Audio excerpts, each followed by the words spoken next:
말씀을 제가 최근에 전할 때마다 계속해서 누가복음 15장 말씀을 전하고 있습니다. 제 아내는 또 15장 말씀이냐고 전에 한번 이야기를 하더라고요. 그래서 사실 안 하려고 했는데 계속해서 이 연결되는 부분도 있고 또 이제 때가 때이니만큼 이제 또 이번 절기상 하나님께서 주신 은혜가 있어서 함께 나누고자 합니다.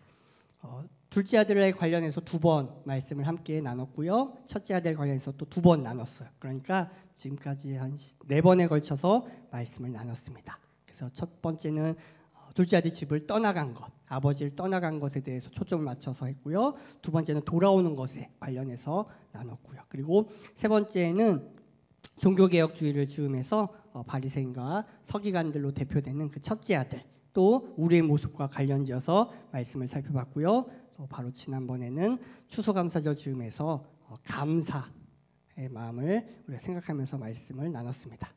그렇게 해서 둘째 아들과 첫째 아들에 대해서 우리가 사주간에서 살펴봤어요. 그렇다면 오늘은 어떤 말씀을 우리가 나눌까요? 아마 여러분 다 생각하실 텐데요. 바로 아버지입니다. 오늘은 아버지에 초점을 맞춰서 말씀의 은혜를 나누겠습니다. 사실 15장 말씀 우리가 잃어버린 아들의 비유, 아버지의 비유, 탕자의 비유 여러 가지 제목으로 보고 있는데 그 앞에 우리가 아는 것처럼 잃은 양의 비유가 나오고 잃은 동전의 비유가 나옵니다. 그래서 그 앞에 두 비유에 나오는 그 표현 가운데 하나는 찾아내기까지 찾는다라는 그런 말이 있어요. 그러니까 잃어버린 사람이 주인이 찾아 나서서 찾아내요. 그리고 기쁨의 잔치를 벌이죠. 그런데 우리가 지금 계속 살펴보고 있는 이 비유에서는 찾아 나서지 않아요. 그러니까 다른 차이점이 있다는 거죠. 분명히 앞에 두 비유와 우리가 살펴보고 있는 이 비유의 차이점은 찾아 나서느냐 찾아 나서지 않느냐에 있어요. 왜 이런 차이가 있을까요? 그건 양과 동전과 달리 우리가 보고 있는 이 비유에는 잃어버린 것이 사람이기 때문입니다. 동물도 동전도 주인 마음대로 할 수 있죠. 그러니까 다른 말로 하면 동물도 동전도 주인이 찾아 나서야 되는 존재들이에요. 양은 자기 능력으로 돌아올 수 없는 동물이죠. 동전은 더더욱이나 스스로 주인에게 갈 수 없어요. 그죠? 양은 그나마 발이라도 있지만 그 양이라는 동물의 특성상 그 잃어버린 길을 되돌아가서 주인에게 갈 수 없는 그런 동물적인 특성이 있다면 동전은 갈 수도 없어요. 그죠? 사물이기 때문이죠. 그러니까 주인이 찾아 나서야 되는 거였어요. 앞에 두 비유는. 하지만 사람은 내 마음대로 되지가 않죠. 그래서 오늘 비유의 특별한 점은 바로 거기에 있는 거예요. 본인이 돌아와야지 돌아온 거예요. 우리가 살펴봤잖아요. 둘째 아들이 돌아왔기 때문에 아버지가 잃었던 아들을 찾았다 하면서 기뻐했던 거예요. 만약에 그 둘째 아들을 아버지가 사람 보내서 잡아왔다라면, 억지로 데려왔다라고 하면 그 둘째 아들은 분명 다시 자기 발로 나갈 거예요. 또 가출이 처음이 어렵지 두 번째는 그죠 쉽잖아요. 그리고 나갈 거예요. 그런데 이 둘째 아들이 자기 발로 돌아왔기 때문에 고생은 고생대로 하고 깨달은 바가 있어서 또 살리기 위해서 돌아온 거죠. 또 첫째 아들은 어땠어요? 우리가 살펴본 것처럼 분명히 집을 나가지도 않았어요. 아버지와 함께하고 있었지만 또 아버지의 명령에 순종했지만 그 첫째 아들은 아버지와 마음은 함께 있지 못했던 거죠. 몸뚱아리는 함께 있었지만 함께 있지 않았어요. 그러니까 함께 있어도 잃어버린 상태에 있는 그런 게 바로 사람이라는 거죠. 여러분들도 이런 경험들이 한두 번씩은 있으실 거예요. 누군가를 잃어버렸다라는 거. 그러니까 나와 함께 해야 되는데 함께하지 못할 수밖에 없는 상황. 그 누군가가 내가 싫다고 다른 게 더 좋다고 찾아 나섰거나 아니면 여전히 나와 함께하고 있지만 마음이 나에게서 떠났거나 여러 가지 이유가 있겠죠. 그래서 참 사람과의 관계가 어려운 것 같아요. 분명히 나와 굉장히 가깝고 내가 좋아하고 나랑 잘 맞는다고 생각했음에도 불구하고 어느 순간 그와 나는 떨어질 수밖에 없는 잃어버린 관계가 될 수밖에 없다는 거예요. 그래서 이 잃어버린 상태에서 오늘 성경에 나오는 이 아버지가 할 수 있는 건 없던 거죠. 그죠? 둘째 아들도 본인이 나갔다가 본인이 돌아왔고요. 첫째 아들도 함께 있었지만 아버지가 어떻게 할 수가 없었어요. 찾아 나선다고 되는 게 아니거든요. 아무것도 할 수 없는 상황 가운데서 할 수 있는 게 있다면 무엇일까요? 말이 좀 이상하지만 아무것도 할 수 있는 게 없는 상황에서 할 수 있는 게 바로 기다리는 거예요. 그죠? 기다림은 그래서 어떤 의미에는 굉장히 수동적이에요.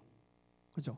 내가 무엇인가 액션을 취할 수 있다면 그걸 할 거예요. 근데 그걸 못할 때 우리가 수동적으로 하는 것이 기다림이라고 생각해 볼 수 있어요. 그래서 이 아버지는 이제 나올까 저제 나올까 오늘은 올까 내일은 올까 이렇게 기다리고 있었던 거죠. 아버지는 무엇을 기다리고 있었죠? 바로 집 나간 둘째 아들을 기다리고 있었어요. 오늘 성경에 보면 아직도 거리가 먼데 아버지가 그를 봤다라고 기록되어 있죠. 아마 아버지는 그 집 나간 아들을 보기 위해서 높은 곳에 올라가지 않았을까요? 그래야 잘 보이니까. 그리고 옛날 이 성경에 기록될 당시에는 뭐 길이 되게 잘 돼 있지 않았을 거 아니에요, 그죠? 집으로 오는 길이 뻔한 길, 바로 그 길 하나였어요. 그 길목만 보면 사람들이 오고 가는 것을 보게 될 거고요. 그것을 아버지가 높은 곳에 올라가서 잘 보이는 곳에서 아들이 오늘은 올까, 내일은 올까 이렇게 기대하면서 기다리면서 봤을 거예요. 그러니까 오늘 성경이 이야기하는 것처럼 거리가 먼데 아버지가 그를 봤다는 건 기다리고 있었다는 거고요. 계속해서 그것을 주목하고 있었다는 거예요. 아버지가 일상 가운데서 아버지의 일을 하는 것 가운데서도 틈틈이 그곳을 봤다라는 거죠. 그것을 볼 수 있는 곳으로 가서 봤거나 아니면 있는 곳에서 그것을 쳐다봤거나 그래서 혹시라도 아들이 올까라고 하면서 기다렸다라는 거예요. 그런데요, 아버지가 기다린 이 둘째 아들이 어떤 아들이죠? 오늘 말씀 21절에 따르면 하늘과 아버지께 죄를 지은 사람이에요. 그러니까 아버지는 누구를 기다리고 있던 거예요? 바로 죄인을 기다리고 있었던 거예요. 훌륭한 사람, 좋은 사람은 누구나 기다리죠. 그렇죠? 여러분들도 누구나 뭐 나쁜 사람을 기다리는 사람은 없어요. 그죠? 내가 싫은 사람을 기다리는 사람은 없을 거예요. 그런데 이 아버지는 훌륭한 사람, 좋은 사람이 아니라 죄인을 기다리고 있었다고요. 왜요? 비록 죄인이지만 이 아버지에게는 죄인이라고 여겨지는 이 아들도 자기 아들이기 때문에 그가 어떤 짓을 저질렀던 간에 여전히 아들이었기 때문에 기다렸던 거죠. 아들이 아니었다면 이렇게까지 기다릴 이유가 없어요. 또 아버지는 스스로 아버지의 아들이라 일컬음을 감당하지 못하겠다라고 하는 이 사람을 기다리고 있었던 거예요. 이 둘째 아들이 거기서 막 이제 타지에서 고생하면서 생각하잖아요. 나는 아버지 아들 일컬음을 감당하지 못하겠고 일꾼 중에 하나로 종으로 여김 받겠다라고 마음을 먹고 왔어요. 그런데 이 아버지는 이렇게 기다려줄 만한 자격 없는 사람을 기다리고 있는 거예요. 아버지의 아들이라 일컬음을 감당하지 못하겠는 사람, 자격 없는 사람을 기다려줄 가치가 없다고 여겨질 만한 사람을 기다리고 있었던 거죠.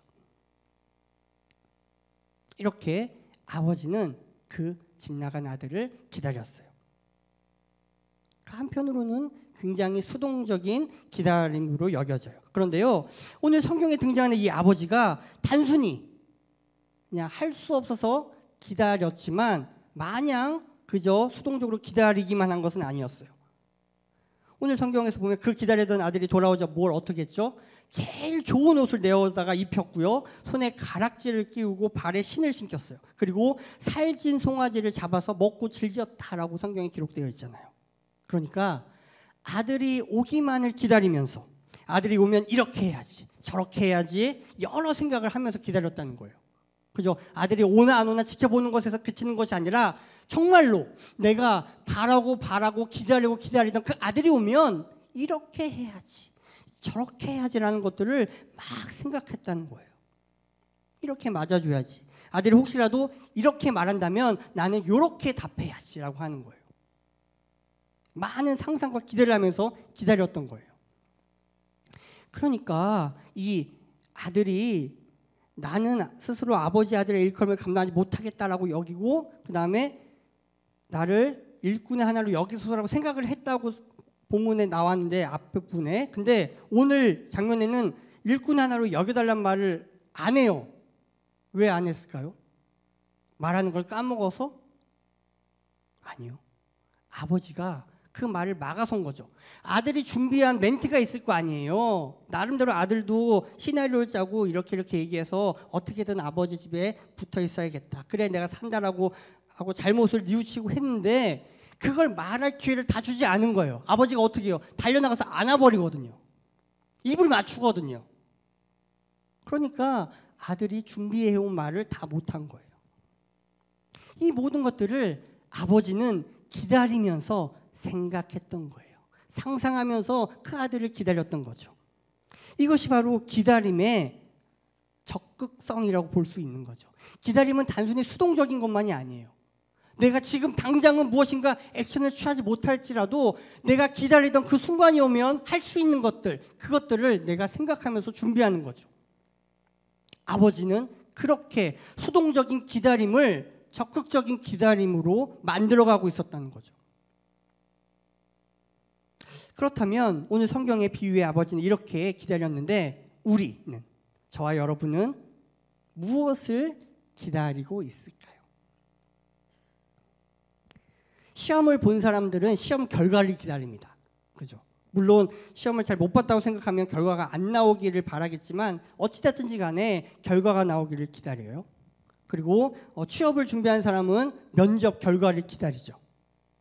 그래서 뭐 면접 결과를 기다리거나 아니면 이력서를 쓰고 그다음에 면접을 보시죠라는 그런 답을 기다리죠. 그런데 만약에 뭐 이력서를 냈는데 면접 보자는 말이 없으면 기다리다 이제 내가 떨어졌구나라고 이제 포기하게 되는 거예요. 또 믿음의 배우자를 기다리는 사람들도 있어요. 그렇죠? 믿음의 짝을 만나서 결혼을 하고 믿음의 가정을 꾸리고 싶은데 안 나타나는 경우. 그래서 기다리고 기도하면서 기다리기도 하죠. 또 어떤 분들은 겨울을 기다릴지도 모르겠어요. 지금 늦가을을 보내고 있잖아요. 그래서 이제 겨울이 되면 눈이 내리는 것을 이제 첫눈을 손꼽아 기다리는 그런 낭만적인 분들도 계시겠죠. 여기는 표정들을 보니까 많지는 않은 것 같아요. 예, 그래도 계시네요 보니까. 예.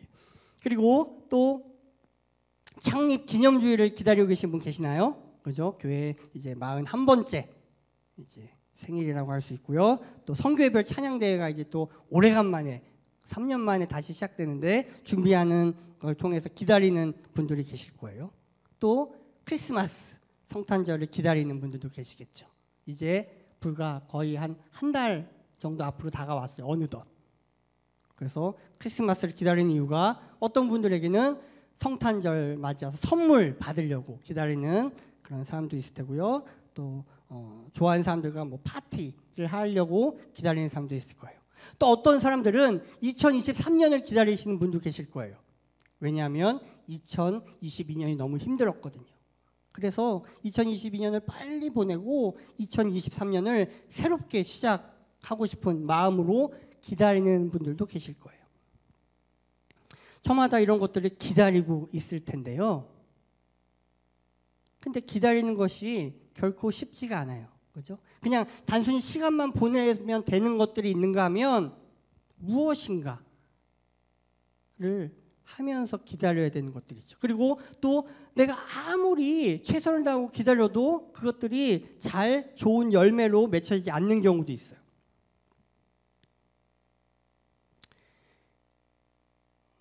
뭐 여러 역할들이 있겠지만, 그죠? 구역장들은 구역 식구에 대해서 여러 가지 생각이 들 수가 있을 거예요. 그 구역 식구가 아직도 먼 거리에 있는 경우가 있죠. 아직 교회당에 나오지 않아요. 그리고 구역 모임이 제기되지도 않았어요. 아직 먼 거리, 내가 다시 구역장으로서 역할을 감당하고 무엇인가를 하려면 아직도 멀리 있어 보여요. 그럼에도 불구하고 보고 있는 거예요. 아버지가 아직도 먼 거리에 있는 아들을 본 것처럼 계속해서 지금 당장은 아닌지를 몰라도 그래도 아직 나와의 그런 거리가, 관계적 거리가 가깝지 않더라도 멀리 있지만 보고 있는 거죠. 그 구역 식구에게 우리의 영적 눈길이, 온 관심이 가 있어야 된다는 거죠. 아버지는 그것을 하고 있었단 말이죠.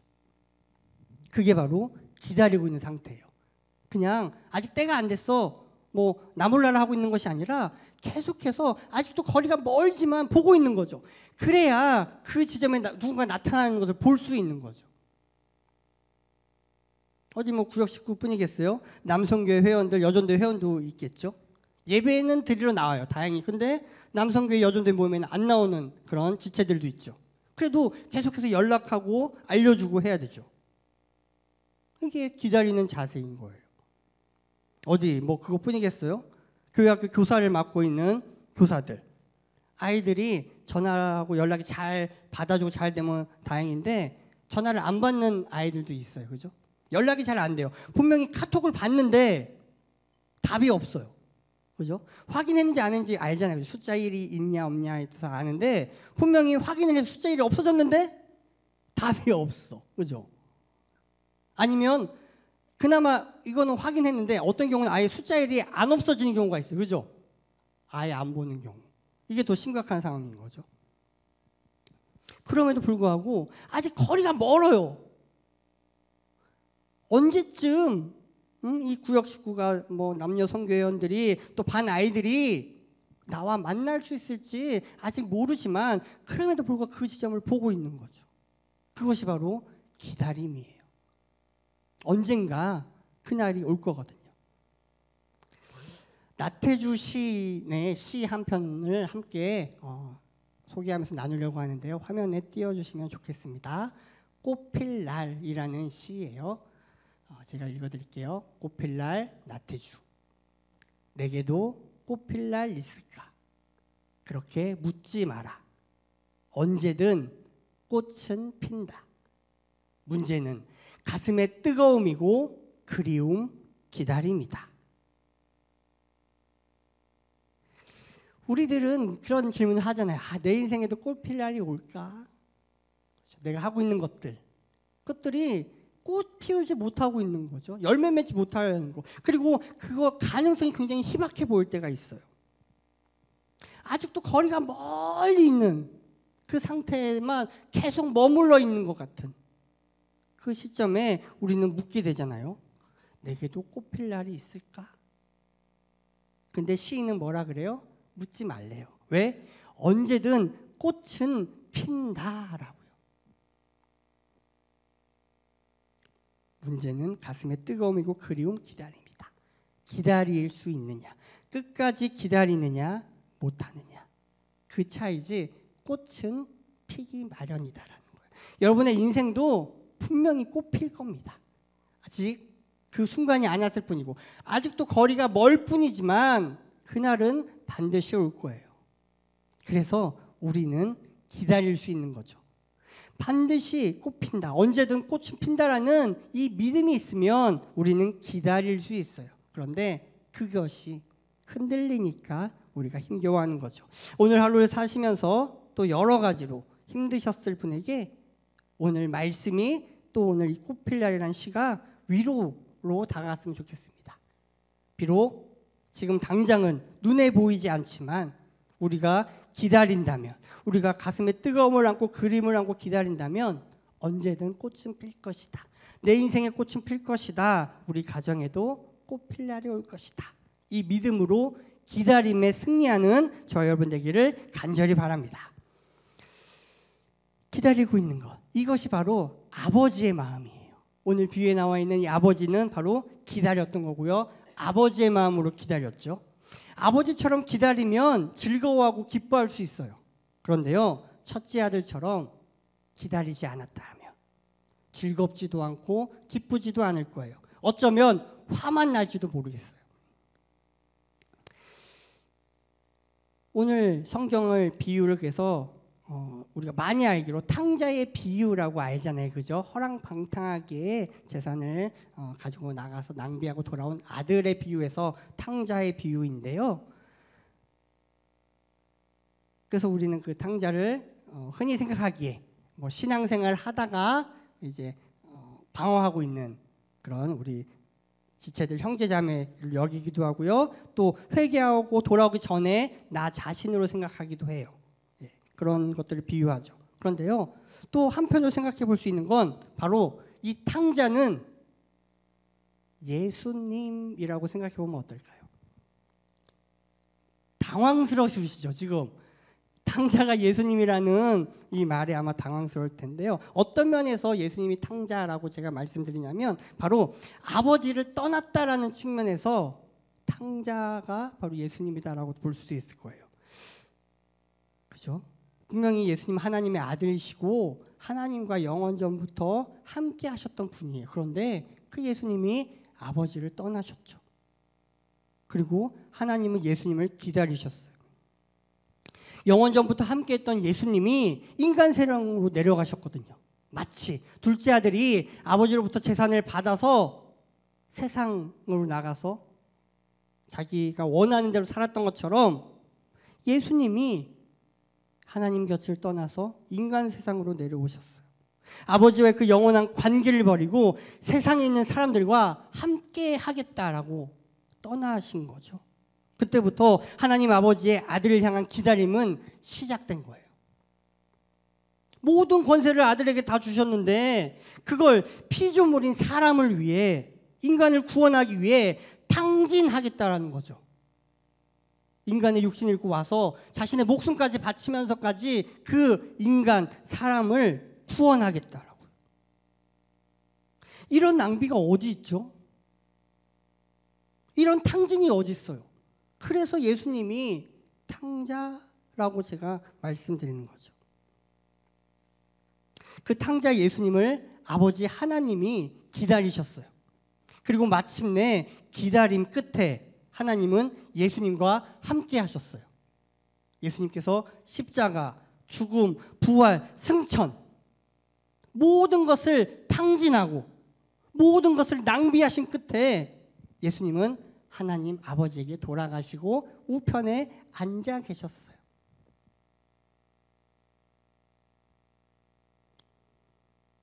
오늘 성경 말씀에 등장하는 두 아들의 아버지가 기다렸고요. 하늘 아버지가 탕자 예수님을 기다리셨어요. 그리고 우리도 기다려야 해요. 우리는 무엇을 기다려야 할까요? 누구를 기다려야 할까요? 우리는, 저와 여러분은 예수님을 기다리는 사람입니다. 다시 오실 예수님을 우리는 기다리며 살고 있습니다. 이제 돌아오는 주일이 대림절 첫 번째 주일입니다. 대림절이 시작되고 우리는 아기로 오신 예수님의 탄생을 기리고 다시 오실 예수님을 기다리는 절기를 보내게 되죠. 그런데요, 아직도 거리가 멀어요. 우리 주님께서 다시 오겠다라고 언제 말씀하셨죠? 2000년 전에 말씀하셨는데 아직 안 오셨어요. 언제 오실지도 사실 모르잖아요. 그죠? 이제 곧 오시겠거니 다 오실 때가 거의 다 됐다라고 우리가 종말론적으로 생각은 하지만 아직 안 오셨어요. 아직도 거리가 멀어요. 그래도 우리는 그 아직도 거리가 먼데 그것을 바라보고 있어야 된다는 거예요. 기다리고 있어야 된다는 거예요. 그래서 매번 다가오는 대림절이 그냥 또 왔구나, 그저 그렇게 생각하고 있는 것이 아니라 아직도 거리가 멀 때부터 우리는 기다려야 합니다. 우리 주님께서는 기다리는 자에게 찾아오시고 기다리는 자를 만나주시고 기다리는 자에게 큰 기쁨을 허락해 주십니다. 아직도 거리가 멀 때 기다림으로 큰 기쁨과 즐거움으로 잔치를 벌였던 아버지처럼 아직도 거리가 멀다고 느껴지는 지금이 기다림이 필요한 시기입니다. 기다린다는 것은 한편으로 굉장히 지루하잖아요. 그죠? 우리 특히 한국 사람은 기다리는 것을 힘들어해요. 그래서 빨리빨리 문화가 발달됐는데요. 이 기다린다는 것이 지루함이 아니라 설레임으로 우리가 받아들인다면 우리의 영성에 큰 진보가 있을 거예요. 그래서 기다림은 영성의 또 다른 표현인지도 모르겠어요. 우리는 영성이 있기를 원하고 영성이 깊기를 원해요. 그렇다면 우리는 기다릴 줄 알아야 돼요. 기다림에 성공해야 된다는 거죠. 박노해 시인의 그리움이 길이 된다라는 것, 우리 또 한번 화면에 보여주시겠어요? 제가 읽어드릴게요. 그리움이 길이 된다. 박노해. 나는 기다리는 사람, 그리움을 좋아한다. 나는 그리움에 지치지 않는 사람, 너에게 사무치는 걸 좋아한다. 기다림이 지켜간다. 그리움이 걸어간다.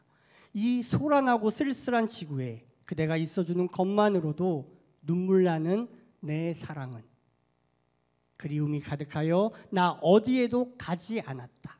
치열한 그리움 속에 너를 담고 텅 빈 기다림으로 나를 지켰다. 나는 그리운 것을 그리워하기 위해 그리움을 사수하고 있다. 기다림이 걸어간다. 그리움이 길이 된다. 이 시를 읽으며 제 마음을 가장 먼저 사로잡았던 구절은 바로 그리움이 가득하여 나 어디에도 가지 않았다 라는 표현이었어요. 왜 가지 않았을까요? 그곳에서 기다려야 상대가 오기 때문이겠죠. 내가 자리를 옮기고 떠나가면 혹여라도 그 사람이 왔을 때 내가 없음을 알고 실망할까 봐, 못 만날까 봐 그리움이 가득하여 나 어디에도 가지 않았다 라는 이 구절이 제 마음을 두드렸어요. 마찬가지 아니겠습니까? 우리 또한 그리움이 가득하여 나 어디에도 가지 않았다라고 그렇게 주님께 고백할 수 있어야 될 것 같아요. 우리의 상황은 변해요. 그죠? 우리가 신앙생활 하는 거, 또한 예수 믿고 살아가는 거, 믿음 생활하는 것이 때로는 힘들게 할 때가 있어요. 하지만 그럼에도 불구하고 어디 가지 않는 것, 그 자리를 지키는 것, 그래서 그곳에서 약속된 장소에서 약속한 사람과 만나는 것, 그것이 바로 기다림의 시작이고 기다림의 전부인지도 모르겠어요. 근데 그게 쉽지 않아요. 왜요? 자꾸 다른 일이 생기거든요. 이 자리를 잠깐 비워야만 될 것 같은 그런 상황이 계속되거든요. 그럼에도 불구하고 어디 가지 않고 자기 자리를 지키는 것, 그것이 바로 기다림이고 그것이 가능하려면 그리움이 있어야 된다는 거예요. 기다리는 것이 힘들기에 시인은 그것이 그리움이 되었고 그리움이 길이 되었다라고 이야기해요. 우리 또한 기다리는 것이 어렵게 느껴질 때가 있어요. 그렇죠? 특별히 혼자 기다리는 것은 더더욱 어려워요. 그래서 함께 기다리면 기다리는 것이 좀 더 수월하게 여겨지는 것 같아요. 그래서 우리 주님께서는 우리에게 교회 공동체를 허락하시고 함께 기다리라고 하셨어요. 둘째 아들이 돌아올 수 있었던 것도 바로 아버지의 집이라는 곳이 있었기 때문이거든요. 아버지 집이 만약에 떠나간 사람이 돌아왔는데 이사가 버렸다면 이 아들은 아버지를 찾을 수 없었겠죠. 만날 수 없었겠죠. 그러나 여전히 아버지의 집은 그곳에 있었기에 둘째 아들이 돌아올 수 있었던 것처럼 우리 또한 우리에게 허락된 교회 공동체를 통해서 함께 기다릴 때에 그 만남이 더욱더 수월해질 수 있게 되는 거죠. 기다리다 지쳐서 포기하고 싶을 때에 옆에 있는 동역자들이 있어서 다시 기다릴 수 있는 거죠. 그리고 설령 자리를 잠깐 비었더라도 그 공동체를 지키는 누군가로 말미암아 내가 다시 돌아오고 또 우리의 기다림의 대상인 그분을 만날 수 있는 것처럼 우리 또한 그렇게 함께 기다리는 거예요. 기다림은 그래서 단순히 시간을 보내는 것이 아니라 기다림엔 그리움이 있어야 돼요. 그 그리움이 기다림을 완성시키고 그 그리움이 기다림을 더욱더 간절하게 만드는 거죠. 기다림의 끝에 무엇이 있을까요? 기다림의 끝은 기적이 됩니다. 기다림이 어려운 것은 그것이 정말로 이루어질까? 그 기다림 끝에 내가 기대하고 있는 바가 정말로 실현될까라는 그 의문이 있기 때문이며 그것은 실로 현실적으로 가능성이 희박해 보일 때가 있어요. 그래서 기다림의 끝은 바로 기적이라고 말할 수 있는 거예요. 기다림의 그 끝에 우리 주님이 다시 오십니다. 사람들은 재림이 없다라고 이야기하죠. 그러나 우리는 그 재림을 믿는 사람이에요. 왜요? 주님께서 약속하셨거든요. 내가 다시 오겠다라고요. 그 기다림의 끝에 우리 주님 분명히 다시 오실 것입니다. 그 기다림의 끝 바로 예수 그리스도이십니다. 그래서 저와 여러분 비록 하염없이 기다리는 것 같은 이 순간에도 주님께서 주신 그 말씀으로 주님을 향한 그 간절한 마음으로 주님을 향한 그리움으로 이렇게 마지막 때 종말의 때를 믿음으로 승리하며 기다림에 성공하는 저와 여러분 되기를 간절히 바랍니다.